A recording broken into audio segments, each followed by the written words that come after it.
Llegamos al final de un año extraordinariamente vertiginoso en el Perú.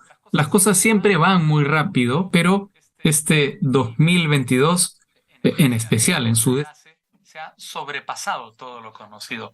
Las cosas han ocurrido de una manera tan vertiginosa este fin de año que estamos comenzando a olvidarnos el gobierno enloquecido, mediocre e improvisado que condujo, que encabezó Pedro Castillo.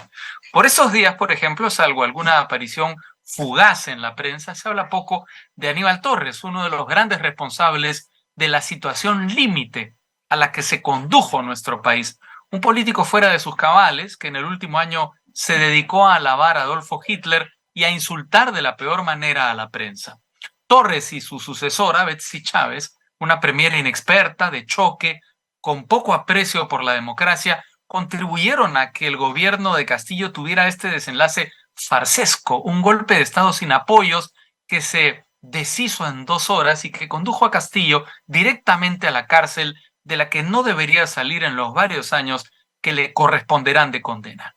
Fue el final de un presidente desconectado con la realidad, incapaz políticamente, ignorante de los mínimos aspectos de su función, que no proyectaba ninguna clase de liderazgo, carecida de las mínimas convicciones democráticas y se dedicó, desde que asumió la presidencia, a degradar la institución presidencial. Las respuestas a su falta de ideas, de conocimiento, a su falta de sagacidad, a las denuncias de corrupción que comenzaron a acercarlo y se tradujeron en 7 cuadernos de investigación fiscal que ampliarán su tiempo en prisión, fueron patéticas y en muchos casos peligrosas. Por una parte estuvo la victimización como único libreto y por otra las promesas imposibles de cumplir y la alianza con algunos de los sectores más mafiosos y peligrosos del país, como la minería ilegal, el narcotráfico o los reservistas de Antauro Humala. Yo me pregunto, llegado a este momento, luego de el año y medio de gobierno de Pedro Castillo, con todo lo que se dijo en la campaña, con todo lo que se proclamó luego de la campaña, que este sería un gobierno de los pobres, que con su gobierno no habrían más pobres en un país de ricos. ¿Cuánto hizo de bueno para los pobres el gobierno de Pedro Castillo? ¿Están ahora mejor los pobres que cuando Castillo asumió la presidencia? Dina Boluarte ha asumido la presidencia en una situación extraordinariamente compleja, en una condición de debilidad todavía mayor a la que tuvo Pedro Castillo, y se estrenó con varios errores que complicaron su desembarco en Palacio de Gobierno, como juramentar anunciando que gobernaría hasta el 2026, que el suyo no sería un gobierno de transición y que no se convocaría a adelanto de elecciones. A esto, por supuesto, se sumaron las intromisiones internacionales de presidentes como Andrés Manuel López Obrador, que ha pretendido convertirse en un actor de la política interna peruana, algo que es completamente inaceptable. Cuando Dina Boluarte por fin resolvió, corrigió sus errores iniciales, era demasiado tarde. Se habían alzado grandes bolsones de la población donde se mezclaban representantes de los sectores con los que Castillo se vinculó en los últimos meses, asusadores sociales, personas que sentían legítimamente que sus expectativas no se cumplirían porque Castillo no estaba en la presidencia y peruanos que exigían el cierre inmediato del Congreso. El saldo han sido 30 personas muertas y según imágenes difundidas por la agencia Reuters, al menos una de ellas habría sido víctima de un asesinato extrajudicial. Así llegamos al final de este 2022 tumultuoso, en medio de una tregua de Navidad que, según se comienza a ver, terminará pasadas las fiestas con la reactivación de algunos de los principales núcleos de protesta y la incertidumbre de los 18 meses que nos separan del 28 de julio de 2024, cuando en teoría el sucesor de Dina Boluarte se ceñirá la banda presidencial.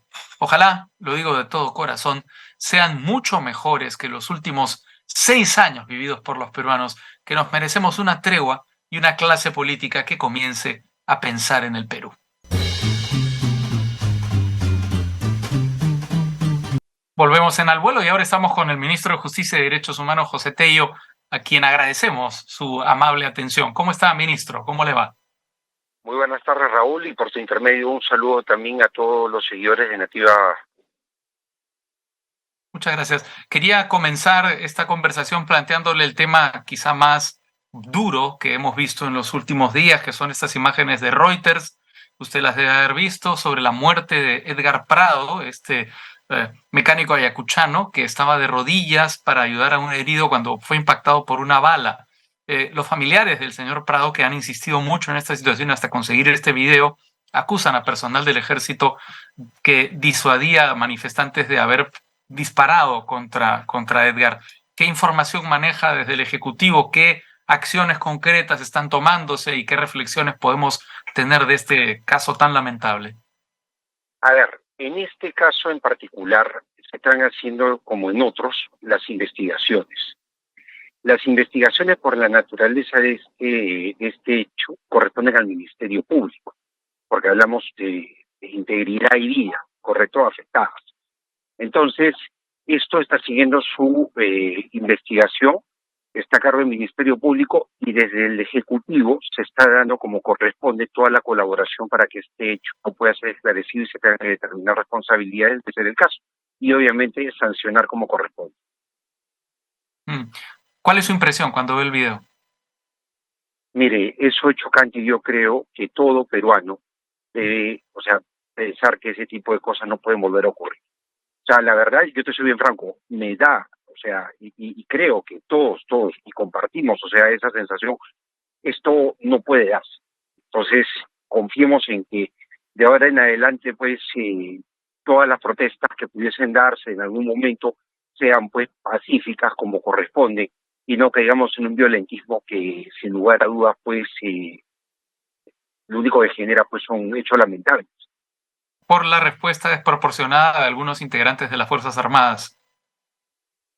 Eso es materia de investigación, Raúl. Y yo te pediré una cosa, con la seriedad que te caracteriza, creo que este tema debemos tomarlo con esa objetividad. Dejemos que las autoridades competentes hagan su trabajo. O sea, conclusiones, por ejemplo, sobre los hechos tal cual. O sea, correspondería en todo caso Ministerio Público, el Poder Judicial en su momento, porque esto se tiene que ver en esa instancia. Pero Sí. dejemos que el tema, en todo caso, sea esclarecido y obviamente se tomen las acciones como corresponde, enérgicas, para que situaciones de este tipo no se vuelvan a dar. Muy bien, esperemos que esas situaciones no se vuelvan a dar, pero existe un peligro, ministro, que es que se reactiven los focos de protesta en el país ahora que pasen esta especie de tregua de fiestas que estamos viviendo por Navidad y por Año Nuevo. ¿Qué está haciendo el gobierno para anticipar una nueva situación de conflictividad social como la que se prevé pueda ocurrir? Mira, nosotros hoy hemos participado en un evento, una actividad, una conferencia con medios internacionales. Se ve la presidenta, el primer ministro y algunos ministros de Estado. Y justamente hubieron preguntas, que es lo normal en un Estado de Derecho. La prensa cumple un rol específico, tiene que preguntar. En este caso vino la prensa extranjera. Y lo que dijeron mis colegas, porque esto en todo caso, así como me lo está preguntando, es un tema muy del Ministerio de Interior y muy del Ministerio de Defensa, es que ellos están tomando todas las medidas correspondientes como para evitar este tipo de situaciones. Yo te diría de que en ese caso no me quepa la menor duda que el Ministro de Defensa o el Ministerio del Interior pueden darte muchos mayores alcances, porque ellos tienen pues también un plan de trabajo que tienen que desplegar, obviamente garantizando la estabilidad del país y sobre todo también la tranquilidad de nuestros conciudadanos, porque todos nosotros nos merecemos un nivel de tranquilidad y seguridad en el día a día. Ahora, hay otro tema que sí lo involucra directamente, que es esta polémica por la sucesión constitucional que se ha, digamos, debatido en los últimos días, ¿no? Que, digamos, se propuso a través de reforma del reglamento del Congreso que el presidente del Congreso sucediera a Dina Boluarte si es que Dina Boluarte abandonaba el país para un viaje, digamos, de representación diplomática de nuestro país. Eso de momento parece que está frenado, no sé si se seguirá en este intento, pero en todo caso, ¿qué le parece a usted esta eventual reforma? A ver, esto es una propuesta del Ejecutivo que está en discusión todavía en la Comisión de Constitución y Reglamento, la cual está debatiendo, son sus integrantes, van a recurrir a otras opiniones técnicas y esto va a tomar un tiempo. O sea, está en discusión. El proyecto está ahí para que se discuta. Las opiniones técnicas, Raúl, se respetan, hay que ser respetuosos. El diálogo Sí. parte por el respeto de posiciones a favor o en contra de lo que uno puede presentar. Está bien, o sea, está bien que haya debate. Porque ¿sabes qué cosa? Yo creo que la señal que se está dando del Congreso es vamos a debatirlo, vamos a, o sea, tomarnos nuestro tiempo y creo que esto va a salir bien. Y me parece que así se deben manejar las cosas. Por otra parte, ayer justamente ya se anunció desde el Ejecutivo que la presidenta pues no va a viajar al Brasil y que esto, o sea, va a ser manejado ya a nivel de Cancillería de otra manera. Eso ya también Ujú. corresponderá pues que Cancillería vea bien el tema de la representación peruana en la asunción del mando del presidente de Brasil que va a ser en unos días, pero en principio la presidenta sabe perfectamente que este tema de los viajes que pudiesen darse a futuro, que son muy importantes para la política exterior peruana, están pues condicionados a que se debata este tema de la encargatura en su despacho presidencial, la encargatura, dicho se pasó, administrativa, Raúl. Aprovecho tu entrevista para aclarar eso. Acá nadie está dejando al presidente del Congreso para que se haga cargo del gobierno, eso en lo absoluto, es un despacho administrativo, o sea, no actos Mm. de gobierno. Y es De más, o acuerdo, sea, la pero norma, pero sí, permíteme, Raúl, la norma es sí. precisa y clara en señalar que no son actos de gobierno, son actos administrativos del despacho. Pero en fin, es importante ya que esto se discuta bien y entre tanto, bueno, pues esperará que esto se dilucide y entre tanto también el gobierno estará representado por nuestra Cancillería. Ya eso ya Sí. corresponde que también Relaciones Exteriores lo vaya precisando en cada circunstancia, porque hay compromisos que se vienen en los próximos meses y ya se tendrá que ver caso por caso. Pero en fin, lo importante, y quiero resaltarlo, por favor, es el tema de diálogo. Esto es algo que va en consonancia con lo que nosotros hemos expresado. Somos el gobierno del diálogo. Y que se Ujú. dialogue, que se discuta. Y finalmente que decía quién tiene la decisión, porque la decisión, Sí. sea para una reforma constitucional, como algunos entendidos dicen, o sea para una modificación del reglamento del Congreso, corresponde al Congreso de la República. Así que Sí, está ahora. allá y nosotros somos respetuosos de los procesos parlamentarios. Ahora, en el sentido de lo que usted estaba planteando, yo le planteo uno de los argumentos que se están barajando en contra justamente de esta modificación del reglamento del Congreso, que personalmente creo que debería hacerse vía reforma constitucional si es que se quiere hacer. Y es que, digamos, podría atentarse contra la separación de poderes al recaer en el presidente del Ejecutivo funciones, perdón, en el presidente del Legislativo funciones del Ejecutivo. A ver, había un sustento técnico en esta propuesta. Separación de poderes, entiéndase actos de gobierno, y la norma es específica. O sea, la norma propuesta, ya, o sea, la propuesta del Ejecutivo. Actos administrativos del despacho, no actos de gobierno. Entonces, la separación de poderes no está siendo afectada. El proyecto que ha presentado el Ejecutivo, para nosotros, es un proyecto que tiene que ser rebatido. Pueden haber posiciones encontradas. Esto se tiene que dar. No Ujú. hay problema, se tiene que debatir. Pero la posición técnica del Ejecutivo está clara y está en blanco y negro. O sea, eso está resumido en el proyecto que se ha presentado. Entonces Sí. yo diría, por favor, Raúl, que seamos respetuosos del espacio que ya corresponde en el Parlamento, que es el espacio de la discusión, la deliberación No, y la pero toma de una digamos, decisión. la opinión pública también es el espacio de la discusión, por eso le planteo algunos argumentos en contra para escuchar los argumentos a favor que tiene el Ejecutivo. Me parece eso también legítimo y dialogante. Y por eso le quería plantear otro argumento que me parece importante, que es que la situación de nuestro país, es decir, Dina Boluarte asuma la presidencia como consecuencia de una profundísima crisis nacional. Una crisis que solo es comparable con las crisis que enfrentaron en su momento Sagasti y Vizcarra, que llegaron a una situación similar. Ellos no podían salir del Perú porque no tenían sucesor, no tenían sucesión constitucional garantizada y por tanto se quedaron el tiempo que les correspondió.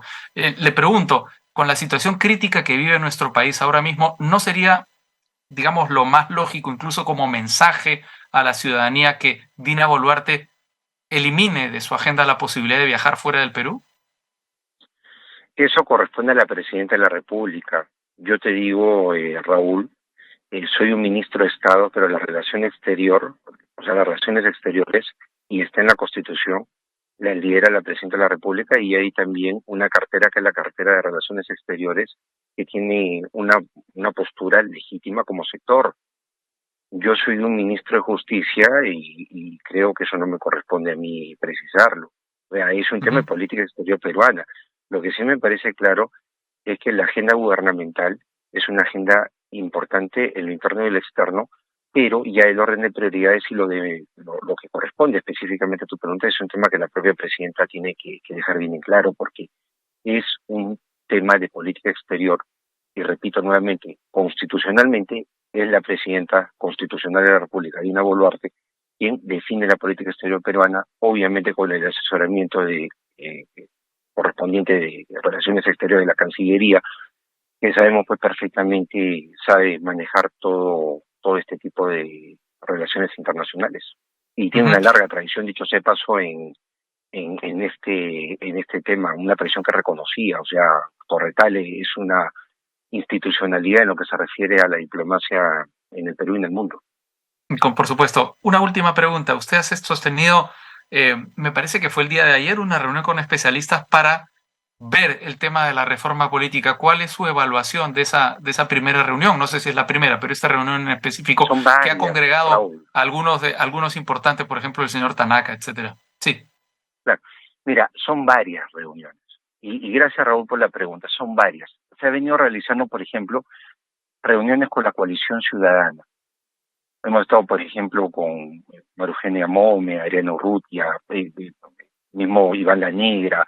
Hemos tenido reuniones luego con el Acuerdo Nacional, ¿no? Con la Mesa de Concertación, ¿no? Hemos tenido reuniones con, por ejemplo, también Idea Internacional, y seguimos nosotros en una serie de reuniones que nos abocan con especialistas. Por ejemplo, la próxima semana estamos nosotros teniendo más reuniones constitucionalistas, especialistas en temas de reforma política, organismos electorales, instituciones.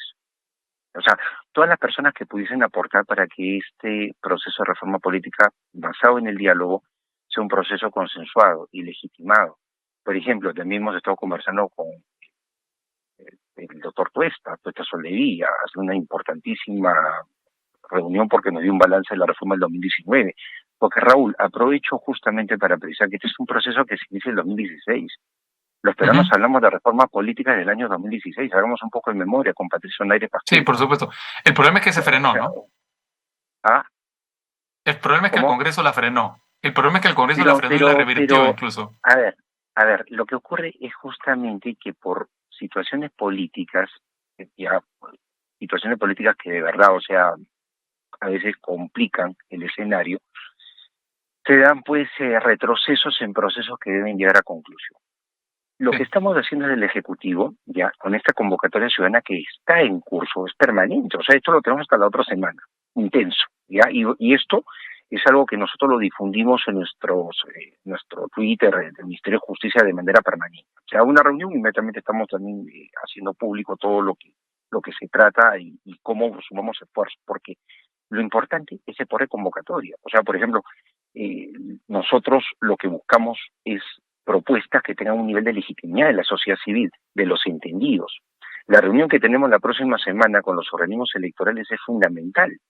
Vamos a tener nosotros, por ejemplo, también reuniones de coordinación y eso se va a dar con el Poder Judicial, los organismos electorales y ver temáticas, por ejemplo, como lo que es el amparo electoral, que es un tema muy complicado. O sea, hemos visto, por ejemplo, Mm. casos de amparos electorales que han habido y que al proceso pues lo han terminado hasta afectando. Entonces, hay cosas en las Claro. cuales todos tienen que hablar, las instituciones públicas, las instituciones en la sociedad civil, en el ámbito privado, pero también los entendidos. Entonces, en este espacio dialogante, nosotros vamos a llegar a unas conclusiones que van a traducirse en proyectos de ley que se van a presentar ante el Parlamento. Y te comento, y por tu intermedio también a todos los seguidores de Nativa, de que estos proyectos de ley van a ser en dos tiempos, reformas constitucionales primero y luego reformas legales, pidiendo además de que se pueda permitir legislar en materia electoral no hasta un año antes de la elección, en el mes de abril, sino hasta el mes de julio, que es algo que también vamos a tener que verlo, coordinar con el Sí. Congreso para que el Congreso también pueda trabajar con sus legislaturas, hay reformas constitucionales, incluso, por ejemplo, el adelanto de elecciones todavía falta una segunda votación.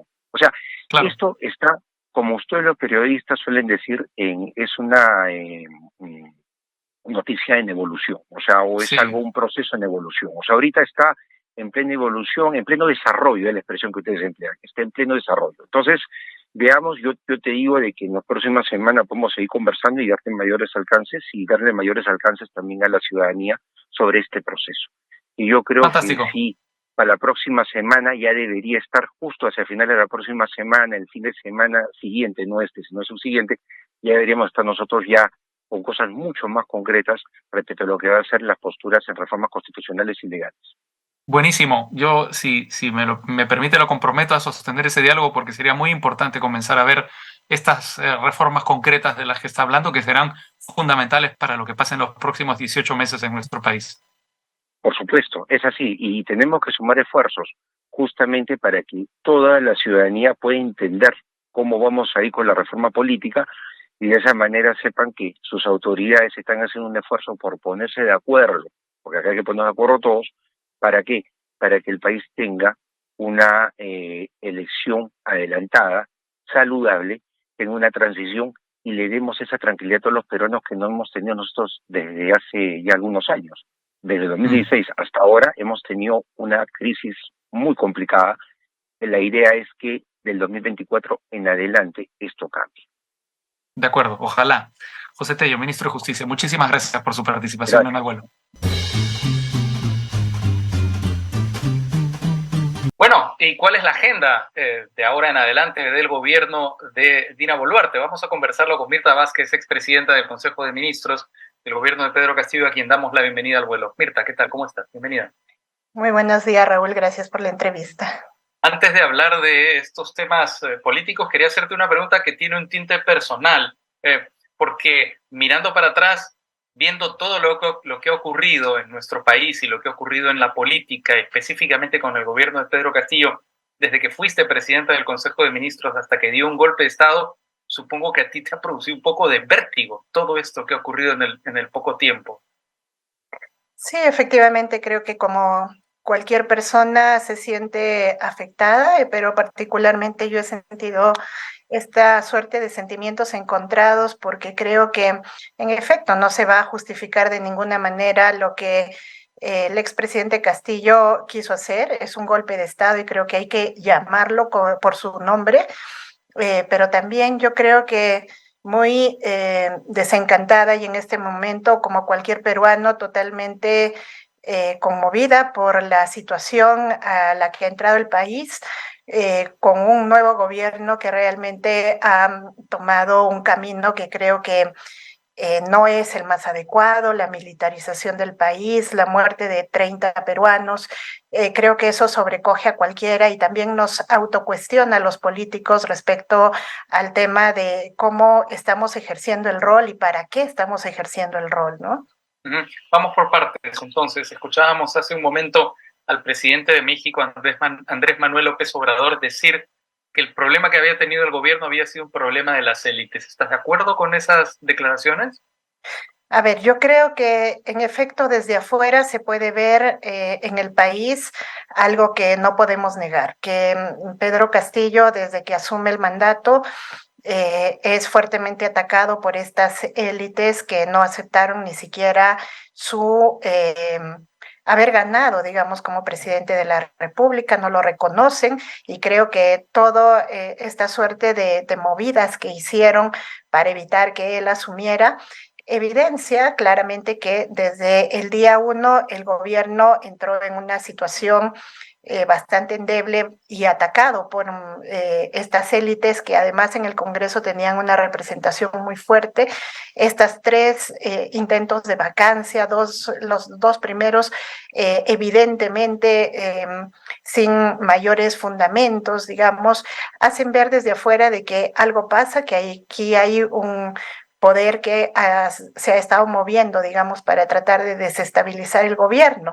Y eso creo que no lo podemos negar, pero creo que sí falta conocer estos detalles internos, qué pasó al interno del país, que creo que nosotros que vivimos acá, además quienes asumimos una responsabilidad, lo sabemos, sabemos de las deficiencias, no solamente en la gestión del gobierno, sino en esta suerte de estos procesos de corrupción que se produjeron rápidamente y que no son propios del gobierno de Castillo. O sea, lo que también hay que decir fuerte es que la corrupción en el país no empieza ni termina con Castillo, es una corrupción histórica y hemos tenido gobiernos seguramente largamente más corruptos que este, pero que eso no justifica que este gobierno se haya involucrado con estos procesos y que creo que hay que condenarlo también, ¿no? Sí, Entonces porque creo... de hecho, Mirta, este era un gobierno que se anunció como un gobierno distinto, un gobierno del pueblo, un gobierno del cambio, un gobierno que no iba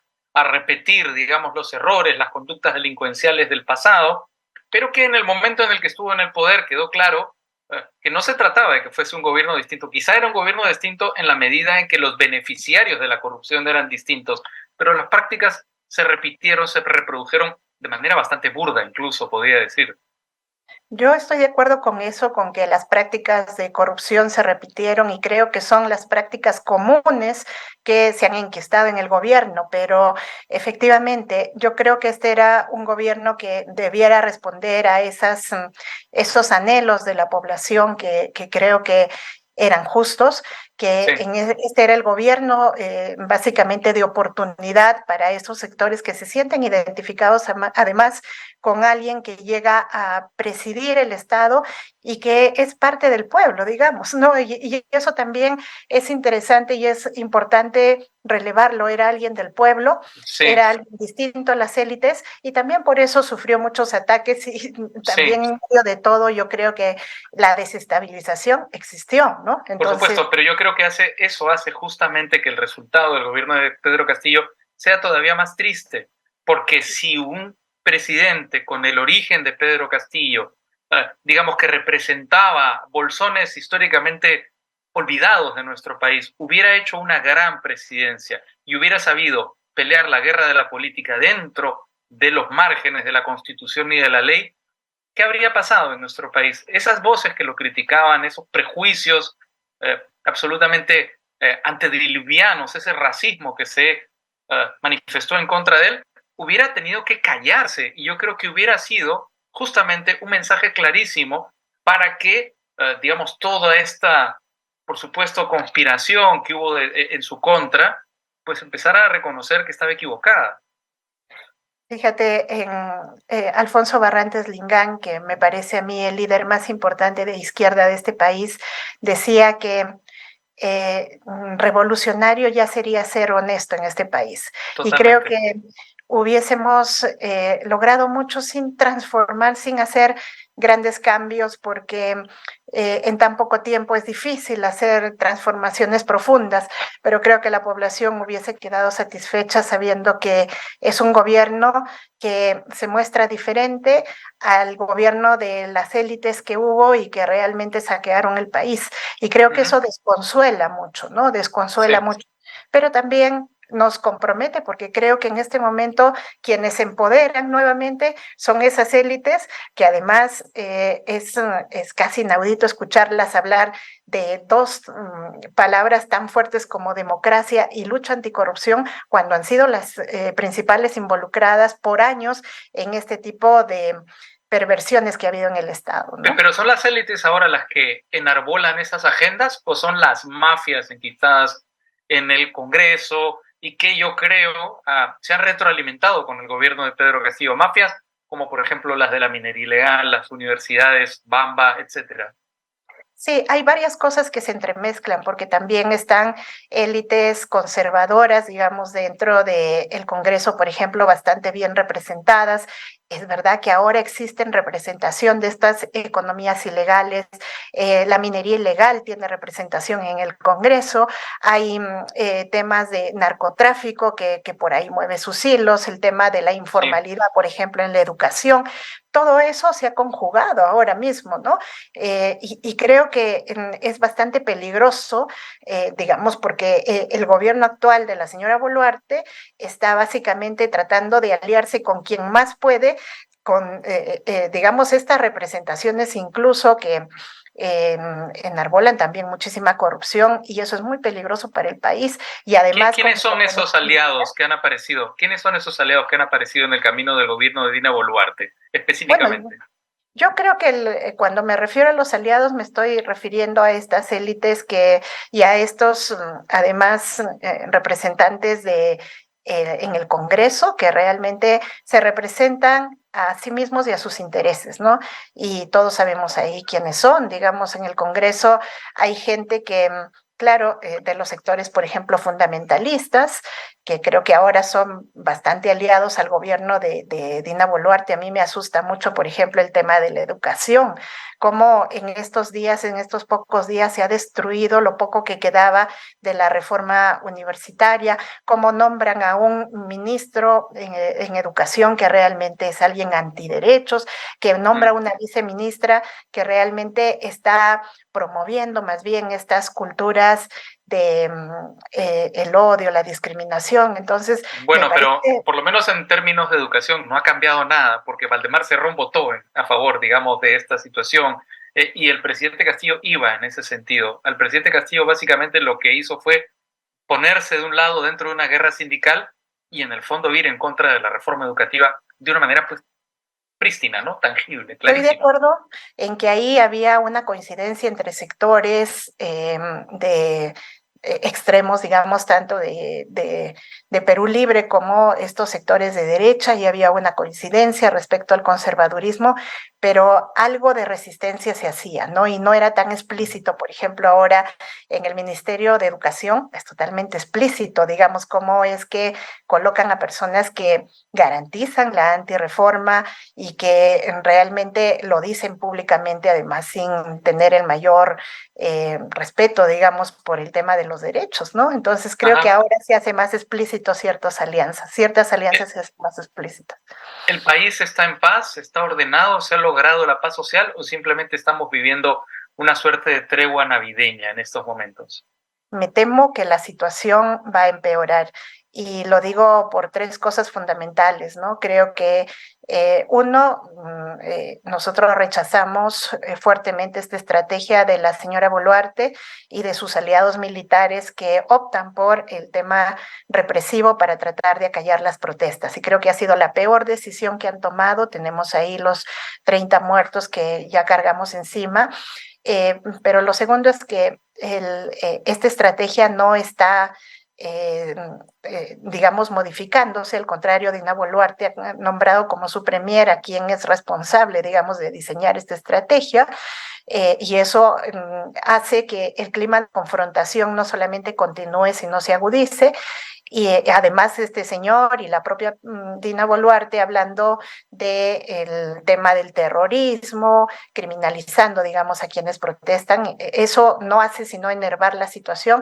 Y lo tercero es que la población está en una suerte de tregua, pero es una tregua ni siquiera por fiestas navideñas. Yo me he acercado a varias y he hablado con varios sectores de las comunidades, y lo que dicen ellos es: estamos evaluando porque tenemos que proponer una protesta, además que sea contundente, pero efectivamente saben que se están enfrentando con las fuerzas militares, y lo que quieren no es más costos, sino una protesta contundente, que sea muy fuerte, porque no están dispuestos a ceder en su protesta. Y creo que se están reorganizando de cara también a la manera violenta que ha respondido el Estado. Entonces, me temo que esta situación va a continuar y podría empeorar incluso la situación de tensión, digamos, ¿no? Ahora, en los últimos meses de su gobierno, Pedro Castillo empoderó a muchos de estos sectores al margen de la ley, o en algunos casos fuerzas, digamos, difíciles de controlar. Estoy hablando de los ronderos, estoy hablando de los reservistas, estoy hablando también de los mineros ilegales, con quienes sostenía frecuentes reuniones en Palacio de Gobierno por las tardes, e incluso con presencia, con, digamos, se reunían en el patio de Palacio de Gobierno y era público que esto estaba ocurriendo. Por otra parte, Pedro Castillo disparó las expectativas en muchos sectores del país, haciendo promesas que eran incumplibles por la ley y materialmente.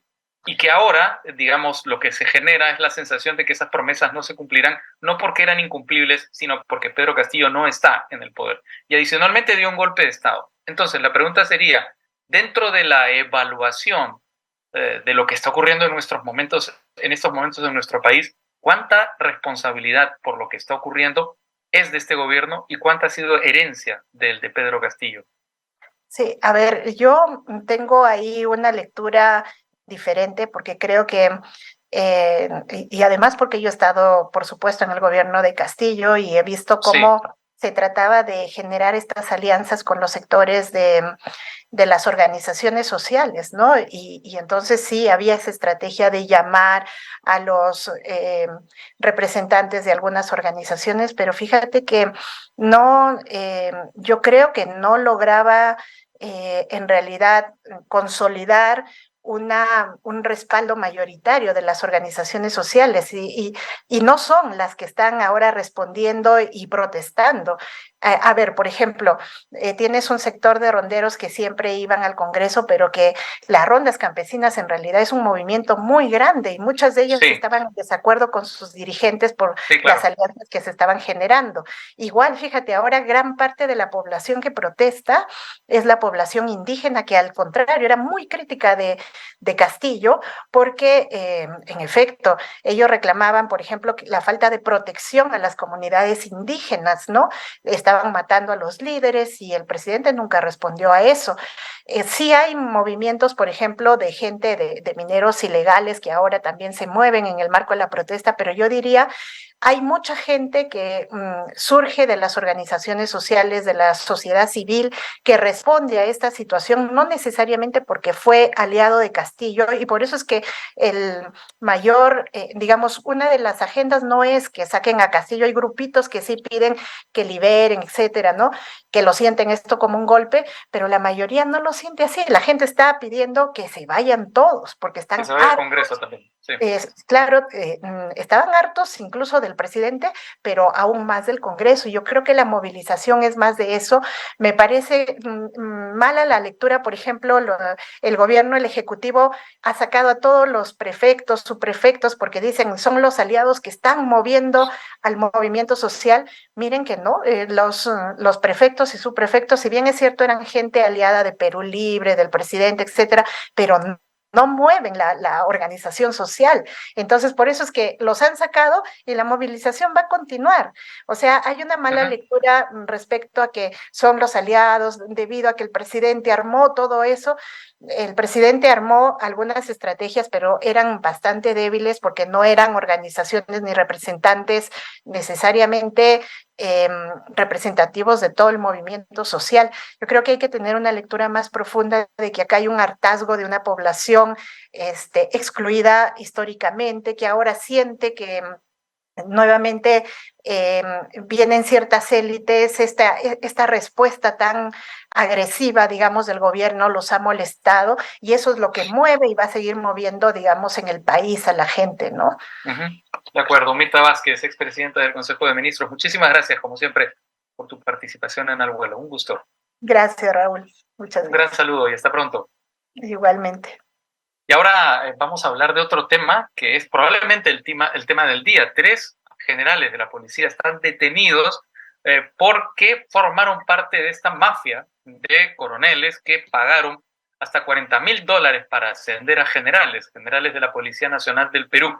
Es el caso de 9 generales. Y para conversar de este tema, estamos con Mariano González, exministro del Interior del gobierno de Pedro Castillo. Ustedes conocen su historia. Él fue ministro del Interior por un breve tiempo porque al ingresar al cargo creó un equipo especial de la policía que se dedicó a investigar la corrupción desde el poder. Por eso le damos la bienvenida a Mariano González. ¿Qué tal? ¿Cómo estás? Bienvenido. Muy buenos días, Raúl. Un gusto de estar en su programa.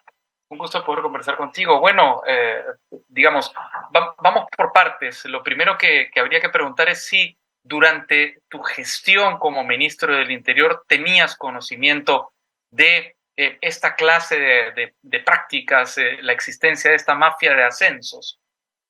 En la gestión de Abelino Guillén, y aclarando, estoy seguro que él no tuvo nada que ver personalmente en esto, pero en la gestión de él como ministro, sí, digamos, tanto su equipo de asesores, que en algún momento creo que se les preguntó y miraban para otro lado también, pero sí se sabía de que Bruno Pacheco y Walter Ayala habían llevado a algunos coroneles a entrevistarse con Pedro Castillo y también que había habido algunos tratos a través de uno de los hombres de su seguridad, ¿no? De Tarrillo, hoy detenido también. Exactamente. Y además, a la luz de los hechos, ya no solo esos secretos, sino al parecer habría uno o dos generales que se están sometiendo a la confesión sincera o, de ser el caso, a la colaboración eficaz, ¿no? Entonces, porque todo digamos, todo indica que el dinero, estos $40,000 se entregaban en efectivo. De hecho, el propio Bruno Pacheco ha reconocido que los $20,000 que se encontraron, bueno, en su baño, dice todo el mundo, en la antesala de su oficina, eran parte de ese dinero en efectivo. sí, y lo más triste es que se dio un golpe a la institucionalidad de la policía y Sí. probablemente hayan 6 u 8 coroneles que siguen siendo coroneles, y alguno de ellos, por decoro no voy a decir la verdad sus nombres, pero alguno de ellos se va a la baja ahora, este año, porque este año tampoco pudieron ascender, ¿no? Entonces, imagínate, tener toda una carrera preparándose para llegar a ese momento, y de pronto tú estás en el número 2, 3, 8, y viene el número 100 y termina en el cuadro delante de Por tuyo, encima ¿no? de ti. O sea, lo que me estás diciendo es que el golpe a la policía no es solamente porque se asciende a corruptos, sino porque además los buenos oficiales no Así pueden es. ascender taponados por estos corruptos. Y justamente, mira, tocas ese tema de buenos oficiales. Aquiles, es el mayor David Cárdenas, sucede que es un oficial del equipo especial. Es justamente el oficial que tiene la investigación de estos generales corruptos Ajá. y le están dando de baja. El 1 de enero se va por decisión digamos, de la policía, pero por una resolución ministerial firmada por el ministro saliente Cervantes. Están pensando invitar al general Angulo. Angulo es el número 4, probablemente el hombre que alertó desde un primer momento las tropelías de Gallardo, ¿no? Que también está hoy prófugo de la justicia.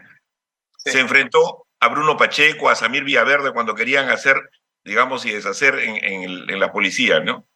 Y sin embargo, a él le dan de baja, y a otros oficiales que han estado vinculados al manejo irregular de la inteligencia y demás los manejos de recursos, los premian manteniéndolos en actividad, ¿no? Entonces, Pero ahora que ha saltado este escándalo, ¿cómo se puede enmendar esa situación? ¿Cómo se puede corregir este desorden, este ataque contra la institucionalidad policial? hay que separar siempre, aunque suene triada esta expresión, la paja del trigo, hay que separar a los buenos policías y a los malos policías. Sí, es claro. verdad, hace un rato conversabas con Mirta Vázquez sobre el uso también de la fuerza y los excesos que se puedan cometer. O sea, si bien es cierto, las protestas son legítimas, pero también sabemos que a veces, pues, a la hora de aplicar, digamos, el uso de la fuerza, pues, se pueden cometer excesos y de hecho hay que investigarlos. Pero ¿qué sucede? Así como esos hechos hay que investigarlos, también hay oficiales que, digamos, han salido de la legalidad, como este caso de los generales, y hay otros oficiales que vienen haciendo su trabajo pegados a la ley, y además respetando el orden constitucional y respetando además el Estado de Derecho y respetando la democracia y los valores democráticos. Y a esos hay que premiarlos, por lo menos dándole la oportunidad de que continúen creciendo en su carrera, ¿no? Y lamentablemente, al parecer, se estarían tomando decisiones adversas a ellos, ¿no? Claro, con alguna disposición transitoria, con alguna medida jurídica que permita, digamos, que esta situación se salve por lo menos por este año. No, el actual ministro podría sin ningún problema dejar sin efecto esa resolución, porque esa resolución recién entran en vigencia a partir del 1 de enero. Ok, ahora, hay varios nombres que tienen que ver con esta mafia. Hemos mencionado a Pedro Castillo, hemos mencionado a Bruno Pacheco, has mencionado algunos nombres que yo quiero rescatar. No sé si compartiste gabinete con Walter Ayala. No. Yo fui ministro en julio y él creo que había salido ya antes, ¿no? Pero definitivamente creo que es una persona que no conoce de la gestión pública, pero más allá de eso, ya sin lugar a dudas, muy, muy vinculado a Castillo, a Bruno Pacheco, y hay testimonio de generales que los indican como una de las personas que llevaba, aunque suene feo ese término, era una especie de jalador, ¿no? Sí, sí. Sí, qué tremendo, ¿no? Digamos, una cosa bastante, es como si el Palacio de Gobierno hubiera sido una combi casi. Sí, totalmente burdo, ¿no? O sea, además digamos, de hechos de corrupción, o sea, no sé qué decir, ¿no? Pero burdo totalmente, ¿no? Pero es que además, a ver, una de las cosas que hoy día relevaba Rosa María Palacios en su programa, que me parece muy importante, es la naturaleza, la responsabilidad de los generales que pagaron este dinero para ascender, porque todos están en puestos absolutamente claves, puestos de frontera, Braem, es decir, estos lugares que se vinculan históricamente a mafias como el narcotráfico, como las mafias, digamos, del trasiego de bienes a través de las fronteras, de manera ilegal, ¿no? Digamos. Raúl, o sea, bien claro, el que mediante un gesto o un hecho de corrupción paga para ascender, ese dinero sucio definitivamente lo va a tratar de recuperar y de la misma manera como invirtió suciamente en un acto de corrupción, mediante corrupción o actos de corrupción, ¿no? Exactamente, eso está clarísimo. Ahora, ¿cuánto deben haber calculado estas personas que iban a ganar? Es una cosa vertiginosa, lamentable. Tanto que llegaron a invertir $40,000. Si tú inviertes $40,000 en un soborno, es porque piensas que vas a triplicar, cuadruplicar tu inversión. Una de las cosas que siempre se debe cuidar en el manejo de los recursos públicos en el ámbito policial y militar es el bienestar de la tropa, ¿no? El bienestar de la gente que trabaja contigo, ¿no? Y lamentablemente esta gente, creo yo, ¿no? Sospecho que tocaban con la alimentación, con los beneficios que podía tener su gente y distintos ámbitos de lo que... O sea, no solo era coima, sino que arañaban también de dentro de la propia institución. Claro, y los gastos de inteligencia, ¿no? O sea, con el caso de Brian, ¿no? Hubo otros... Claro, esos que no se sustentan. Exacto, ¿no? Y poniendo en riesgo inclusive el trabajo de oficiales y suboficiales que sí están comprometidos con la lucha contra el narcotráfico, contra el terrorismo, contra la minería ilegal, contra distintos actos ilícitos, ¿no? Entonces, lamentablemente, ni siquiera piensan en la vida, en la integridad de sus camaradas, ¿no? Sí. Los ponen en riesgo, ¿no? O sea, es terrible realmente, ¿no? Es de una cobardía, entre otras cosas, increíble. Bueno, otro nombre que has mencionado es el del señor Tarrillo, que fue nada menos que el guardaespaldas personal del propio presidente Castillo. Es decir, no puede haber una relación más cercana que la que había entre Tarrillo y el presidente Castillo. No sé si tú conociste a Tarrillo, qué impresión tú tenías de él y qué sabes de su participación en esta mafia de ascensos. El entorno presidencial era un entorno muy cerrado de suboficiales que tenían en la práctica más peso que muchos oficiales y que algunos ministros, ¿no? O sea, era Claro. muy cercano al presidente y definitivamente impedían que la gente se le acerque, que muchas, inclusive me ha tocado, ¿no? Alguna vez de querer hablar con él sobre algo en los días que estuve en el ministerio y simple y llanamente pues no permitían, ¿no? El acceso a él, ¿no? O sea, que era una especie de puerta, una especie de agenda muralla, del presidente, una muralla que lo aislaba. Sí, y que inclusive en alguna oportunidad tuvieron choques con algunos periodistas, con algunos reporteros también, ¿no? Claro. Sí, Ahora, bueno, frente a eso, le va a ser bien difícil a Pedro Castillo decir que no sabía lo que estaba ocurriendo. No, el caso, si bien es cierto, este es un caso muy importante, el de los generales, pero hay un caso también, creo yo, que es el detonante. Yo lo dije a Hildebrand en sus 13, ¿no? O sea, ese botón rojo, ese botón de emergencia, fue la declaración de Salatiel en el Congreso. El día anterior, o o la mañana del golpe. La mañana. Sí. Ya hace 3 semanas, previas al 7 de diciembre, tanto a nivel militar y policial, los altos mandos sabían que había una intención, digamos, de cerrar el Congreso, y por eso renuncia Barragán, ¿no? Pero Castillo no tenía la seguridad de contar con el apoyo de nadie, ¿no?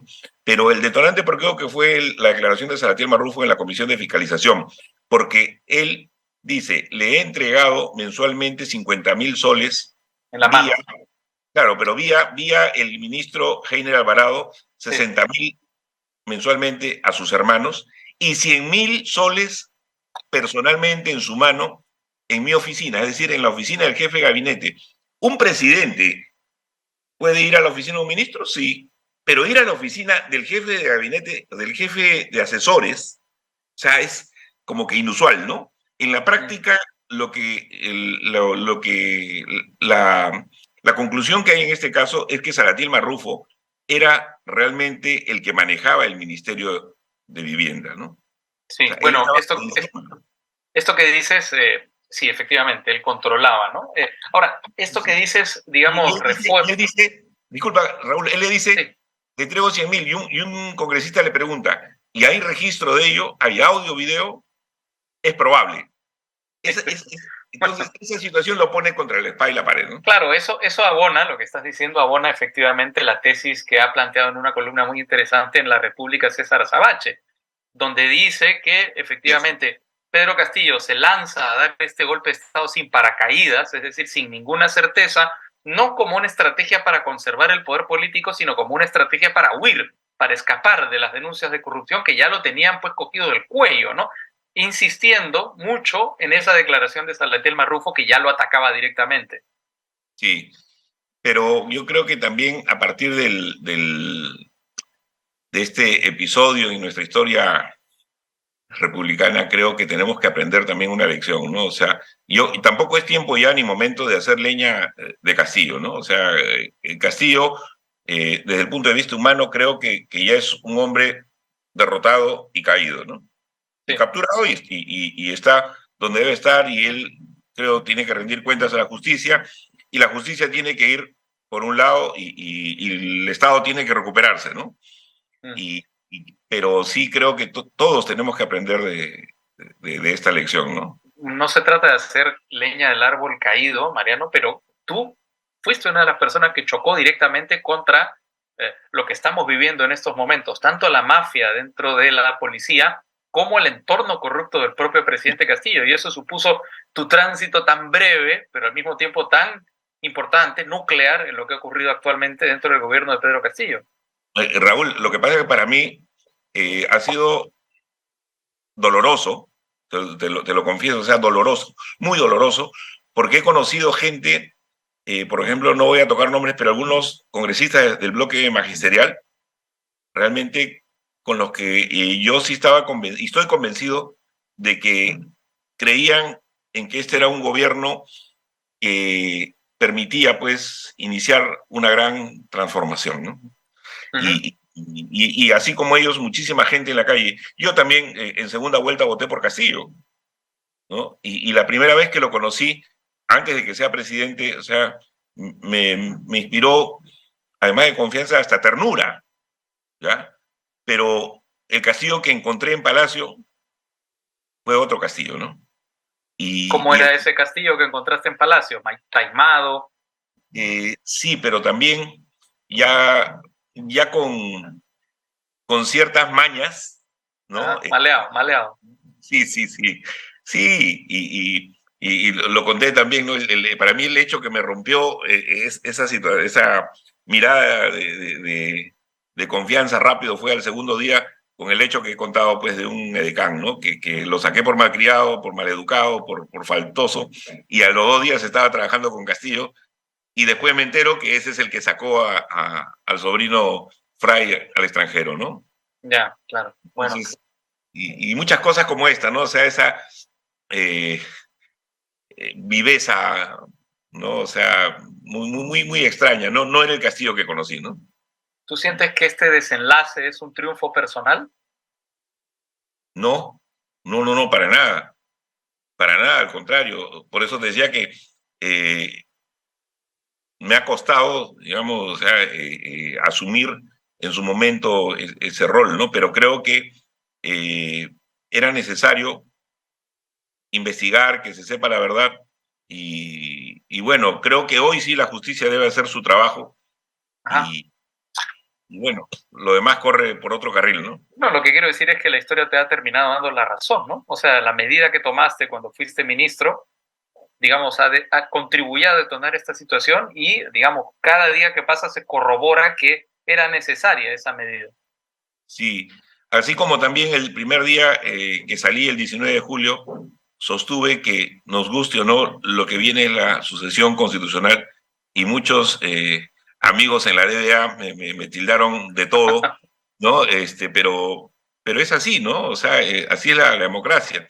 Ahora, lo que yo sí creo y apuesto hoy es por la gobernabilidad, pero gobernabilidad sí, impunidad no. Y no solamente impunidad para los hechos durante los meses del gobierno de Castillo, sino que debemos seguir vigilando y vigilantes porque o sea, el Estado hay que cuidarlo, el Estado es de todos, ¿no?